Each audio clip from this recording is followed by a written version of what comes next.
फ़ज़ालत इब्न उबैद रज़ियल्लाहु तआला अन्हु क़ाल नबी सल्लल्लाहु अलैहि वसल्लम समिअ नबिय्यु रजुलन यदउ फ़ी सलातिही फ़लम युसल्ली अला नबी फ़क़ाल नबी सल्लल्लाहु तआला अलैहि वसल्लम आजिल हाज़ा सुम्मा दआहु औ लिग़ैरिही।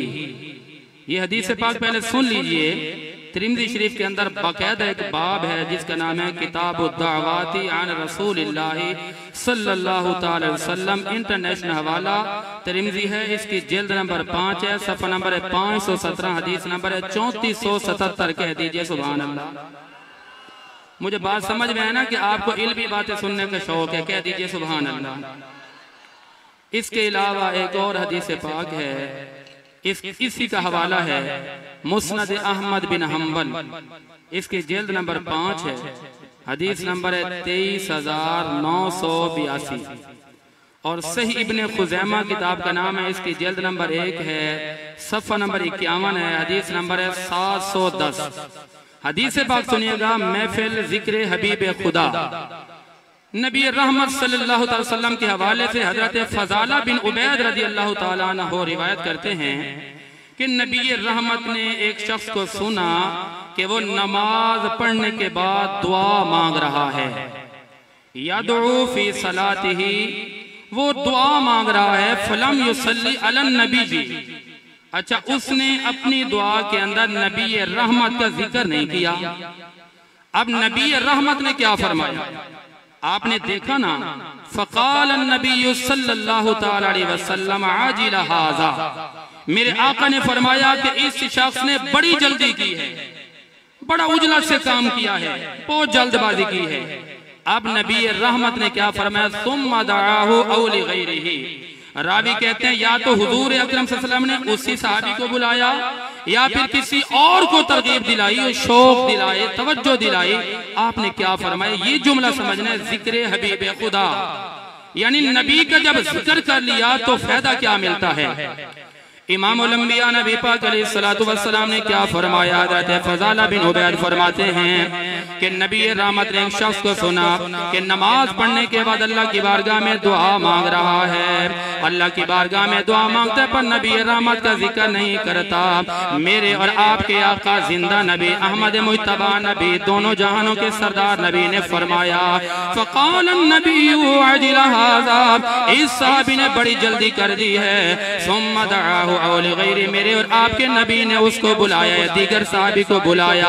आपने फरमाया कि ऐ मेरे प्यारे गुलामों, जब कभी भी अल्लाह की बारगाह में नमाज पढ़ो, नमाज पढ़ने के बाद दुआ मांगो, एक काम जरूर कर लिया करो, फ़यबदअ बितहमीदिल्लाह, सबसे पहले अपनी दुआ का आगाज अल्लाह की हम्द से करना है।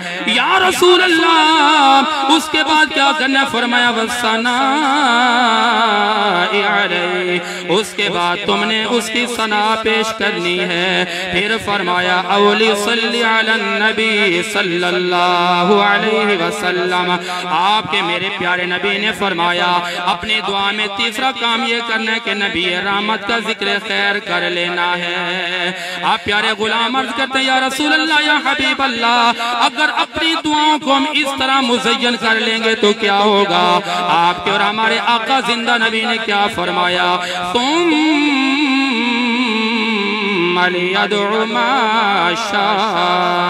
ये सारे काम करने के बाद अल्लाह की बारगाह में दुआ मांगना तुम्हारा काम है। अल्लाह हबीब खुदा के जिक्र का सदका तुम्हारी दुआओं को कबूल फरमा लेगा।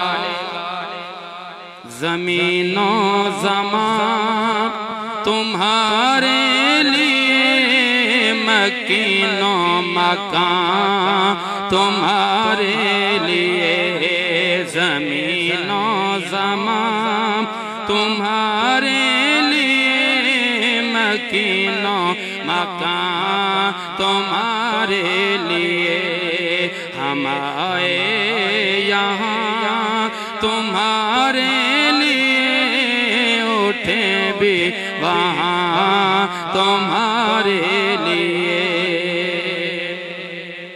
हजरत आदम अलैहिस्सलाम का वाक़या बड़ा मशहूर है ना। हजरत आदम अलैहिस्सलाम ने 300 साल तक अल्लाह की बारगाह में दुआएं मांगी। अब इस रिवायत के भी हवाला जात मैं आपको सुना देता हूँ, बस आखिरी जुमला आखिरी बात है, इंशाल्लाह फिर गुफ्तगू अल्लामा साहब फरमाएंगे। हजरत आदम अलैहिस्सलाम ने जो अल्लाह की बारगाह में दुआएं मांगी, मुस्तदरक हाकिम किताब का नाम है, इसकी जिल्द नंबर 2 सफ़ा नंबर 672 है, हदीस नंबर है 4228 और दलाइल नबूवा के अंदर भी मौजूद है। काजी अयाद ने शफा शरीफ की पहली जिल्द के अंदर भी लिखा है, मौजम कबीर के अंदर भी मौजूद है, मौजम सगीर के अंदर भी मौजूद है। इस हदीस से पाक और इस वाक़े के तकरीबन 40 हवाले मेरे पास मौजूद हैं, मगर वक्त के दामन में गुंजाइश नहीं है ना। मैं आपको वही बात अर्ज करना चाहता हूँ कि हमारी महफिल का नाम है महफिल जिक्र हबीब खुदा। अल्लाह के हबीब का जिक्र कर लिया तो उसका सवाब कितना मिलता है। जनाब आदम अलैहिस्सलाम अल्लाह की बारगाह में 300 साल तक दुआएं मांगते रहे, लेकिन दुआ कबूल नहीं हुई। अब एक दिन ऐसा आया कि अल्लाह की बारगाह में दुआ करते हैं, कुरान करीम ने इस वाक़े की तरफ इशारा किया, फरमाया फतलक़ा आदम मिन रब्बिही कलिमात। आदम अलैहिस्सलाम ने चंद बातें अपने रब से सीख ली हैं। अब यहाँ पर उलमा इकराम ने अपने अपने कलम उठाए, जनाब अली तफसीर बेजावी, तफसीर बगवी, तफसीर कशाफ, तफसीर मदारिक, तफसीर मालिमुत तंजील, तफसीर रूहुल मानी, तफसीर रूहुल बयान, इन सारी तफसीरों के अंदर उलमा इकराम ने फरमाया जनाब आदम अलैहिस्सलाम ने चंद बातें सीख ली। वो क्या बातें हैं? मुस्तदरक हाकिम वाले ने लिखा है, मौजम सगीर वाले ने लिखा है, दलाइल नबूवा के अंदर लिखा गया है, सुनन बहकी के अंदर लिखा गया है, खसाइसुल कुबरा के अंदर लिखा गया है।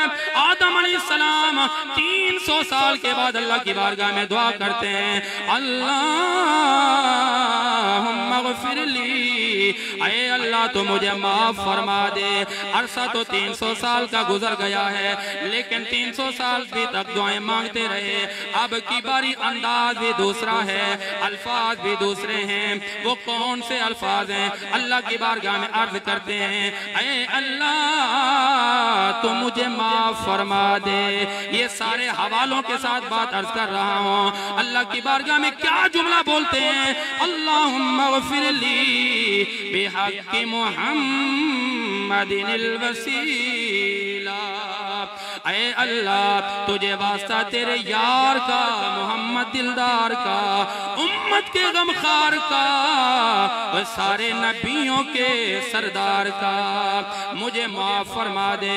अर्शे उला के रब ने फरमाया, मैंने ये अर्ज करने के महफिल जिक्र हबीब खुदा, हमारे इख्तियार का टाइटल ये जिक्र हबीब खुदा। और हबीब खुदा के जिक्र की क्या बरकतें हैं।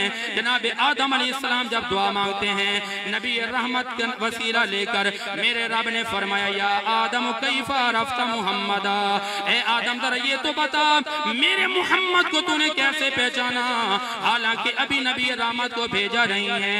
अब अर्ज करते हैं, रफ़अतु रासी फरअयतु अला क़वाइमिल अर्शि मकतूबा, ऐ अल्लाह जब तूने मुझे बना दिया, जब मैं तैयार हो गया, मेरे अंदर रूह डाल दी गई, मैंने अपने आंखों को सर को उठा कर देखा, अर्श के पायों पे लिखा हुआ था, ला इलाहा इल्लल्लाह मुहम्मदुर रसूलुल्लाह। ऐ अल्लाह मैं पहचान गया जिस अजीम शख्सियत का नाम तेरे प्यारे नाम के साथ है, वो कोई आम नहीं है। मेरे अल्लाह ने फरमाया, ऐ प्यारे आदम अगर मेरे हबीब का जिक्र तो पहले कर देता, मैं अल्लाह पहले तुझे माफ फरमा देता। या आला हजरत क्या फरमाते हैं, सबसे औला आला हमारा नबी